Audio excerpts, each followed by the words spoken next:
There are truths in life that may sting at first, but if you learn them early, they can save you years of regret, years of wasted time, wasted energy, and wasted love. Some women, they don't love you. Not in the way you might think. Actually, they love the feeling of being loved, protected, and cared for. But deep down, they're in love with themselves, not with you. And if you're a man over 60, you've probably been through enough to know that the wrong kind of love can drain you far more than being alone ever could. In today's video, I want to speak plainly. This isn't about bitterness. It's about clarity. Because when a woman says these 4 things, it means they are not ready to commit with you. If you ever hear them, walk away. Not with anger, but with dignity. Because a high-value man knows when it's time to stop giving and start walking. This video holds keys to safeguarding your peace, especially in this precious season of life. So let's stay tuned till the end. But before we start, if this message resonates with you, please like, share, and subscribe. It keeps me going, reminds me why I make these videos, and reaffirms my belief that sharing real wisdom can still bring real value to those who need it most. Let me start with my friend's story, Raymond. The price he paid for ignoring red flags from his former partner has stayed with me to this day. Number 1.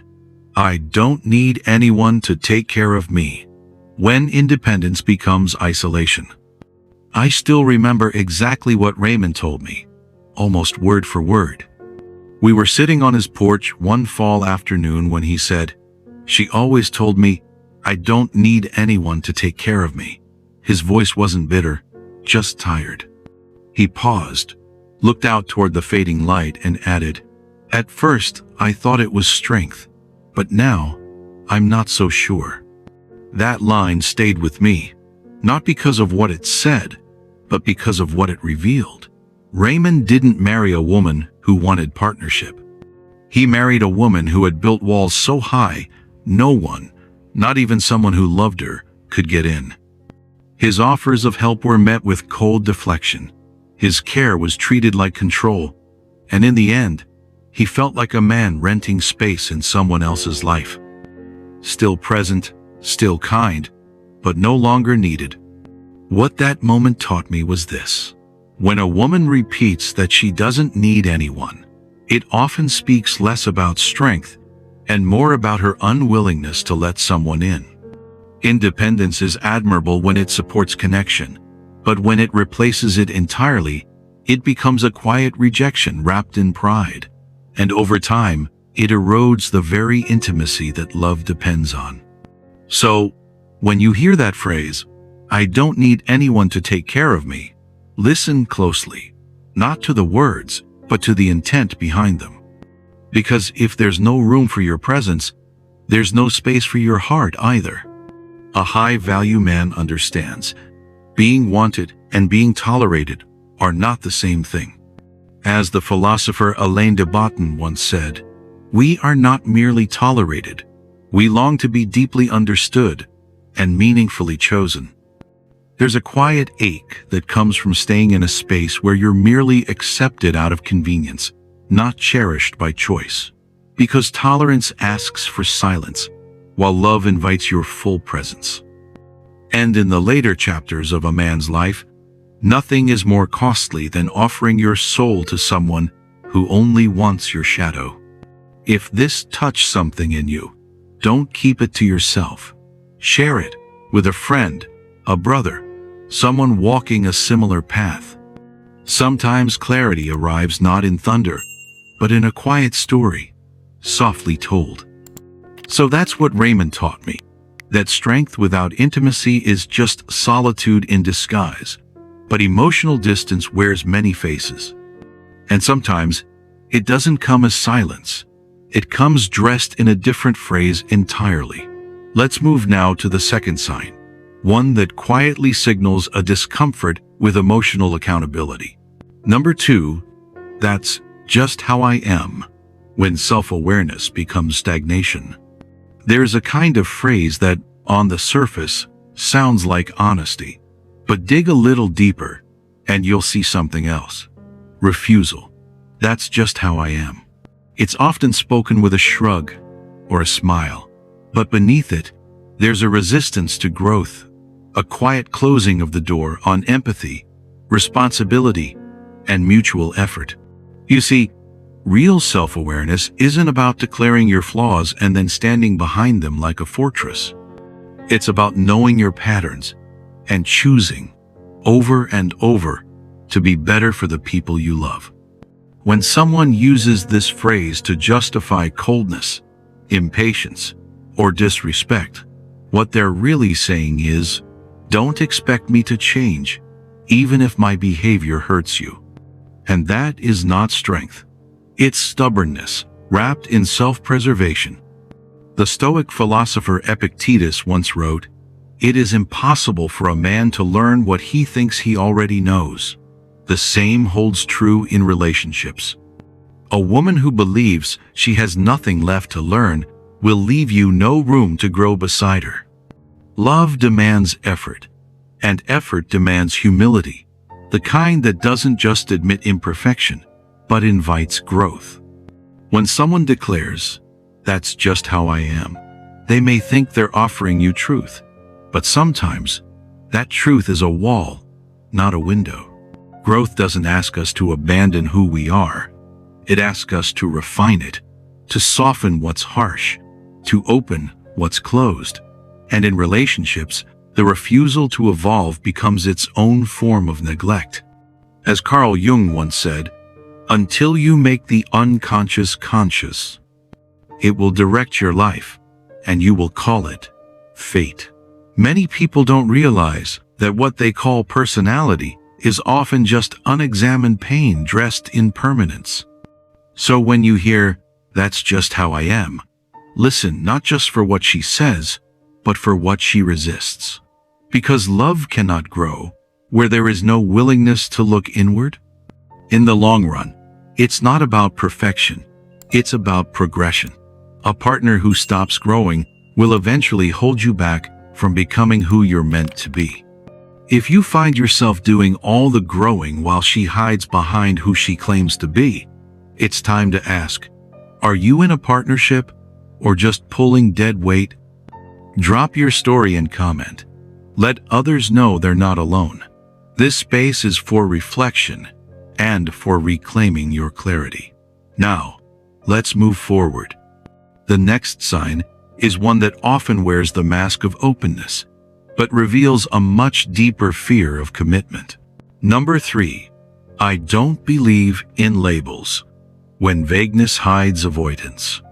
The philosopher Søren Kierkegaard once wrote, "Anxiety is the dizziness of freedom." And sometimes, in the name of freedom, we lose the clarity that love needs to grow. What's meant to be liberating turns into something disorienting.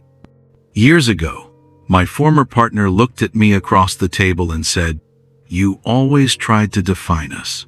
But I never believed we had to fit into one word. We had been together for months. Deep talks, quiet dinners, shared mornings. It felt like something real. At the time, I respected it. I didn't want to seem controlling or insecure. I told myself, maybe this is what love looks like now. Fluid, evolved, undefined. But slowly, that vagueness stopped feeling modern and started feeling like avoidance. Whenever I gently asked where we stood, she'd smile and say, "Why do we need to name it? Isn't this enough?" And at first, it was. But slowly, I started feeling like a guest in my own relationship. Because the heart, in its quietest truth, doesn't just want to be close, it wants to be claimed. Not owned, not labeled for show, but chosen, clearly, with intention. Eventually, I understood. When someone avoids defining the bond you've built, it's not always about keeping things light. Sometimes, it's about keeping options open, keeping you optional. And here's what I've learned since then. Love that refuses to define itself usually refuses to grow. It asks for your loyalty but offers no ground beneath your feet. You give fully, while the other quietly stays halfway out the door. A man who's walked enough years learns this. If someone is afraid to name what you are, they're often afraid to face what they're not willing to give. So, if you're with someone who avoids clarity, who softens serious moments with vague smiles, ask yourself, are you sharing something sacred, or are you just filling space? You deserve more than almost, more than maybe. You deserve someone who's not afraid to look you in the eyes and say, I'm here, with you, for real, because real love, in its truest form, doesn't hide in gray areas. It steps into the light and stays there. And now, let's move forward. The next sign is one that speaks not through words, but through the quiet erosion of your own sense of self. Number 4, you're too sensitive. When your feelings become inconvenient. It doesn't always come as shouting. Sometimes it slips out as a quiet dismissal, a quick retort meant to end the conversation. You're too sensitive. At first, you might brush it off. Maybe she didn't mean it harshly. Maybe you are overreacting. But over time, these small dismissals start to stack up until one day, you begin to doubt your own voice. This phrase may seem harmless, even playful, but behind it often lies a subtle message. Your emotions make me uncomfortable. Please mute them. When someone repeatedly invalidates how you feel, it's not just communication that's breaking, it's trust.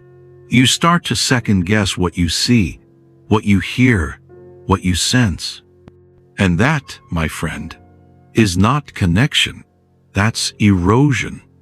You see, mature love doesn't fear emotion, it respects it. It makes room for it. Because a man who's lived through enough knows sensitivity isn't weakness. It's awareness. It's depth. It's the courage to feel fully. The writer James Baldwin once said, "Love takes off the masks that we fear we cannot live without, and know we cannot live within." When a partner mocks or minimizes your vulnerability, she's not loving the real you, only the version of you that stays silent. And that's not love. That's performance. So if you find yourself shrinking in someone's presence, constantly editing your truth just to keep peace, it's time to ask what kind of peace costs you your inner voice. The Roman philosopher Seneca once wrote, "A sword never kills anybody. It is a tool in the killer's hand." Words, too, can become quiet weapons, subtle, but deeply wounding. When peace requires your silence, it is not peace. It is self-abandonment dressed in harmony. True love doesn't require you to harden. It invites you to be whole. And when a woman tells you you're too sensitive, she may not be pointing out a flaw. She may be revealing her own discomfort with intimacy. Gentlemen, your sensitivity is not the problem, but where it is unwelcome, you might be. Conclusion. When clarity costs less than compromise. Not every woman who enters your life is meant to stay, and not every connection deserves to be preserved simply because it once felt good. What we tolerate in silence often shapes the life we wake up to. And by the time we realize the cost, the years, the energy, and the pieces of ourselves we've given away, they don't return. These 4 phrases, spoken casually, quietly, are not just words, they're patterns. They reflect deeper truths about who someone is and how they love, or don't. Plato once said, "The measure of a man is what he does with power." And in relationships, that power is not dominance, it's discernment. The power to choose where your love is poured. The wisdom to walk away when your peace is compromised. So if something here resonated, let it be more than a reflection. Let it be a redirection. You're not here to fix anyone's wounds at the expense of your own. You're here to walk with someone who meets you with clarity, care, and courage. And if that hasn't arrived yet, it's not because you asked for too much. It's because you finally stopped accepting too little. If you found truth in these words, don't forget to like, share, and subscribe. It helps keep this space alive for those still searching for their own clarity. Keep walking. Your peace is worth the distance. And I'm Vernon. Thanks for watching this video.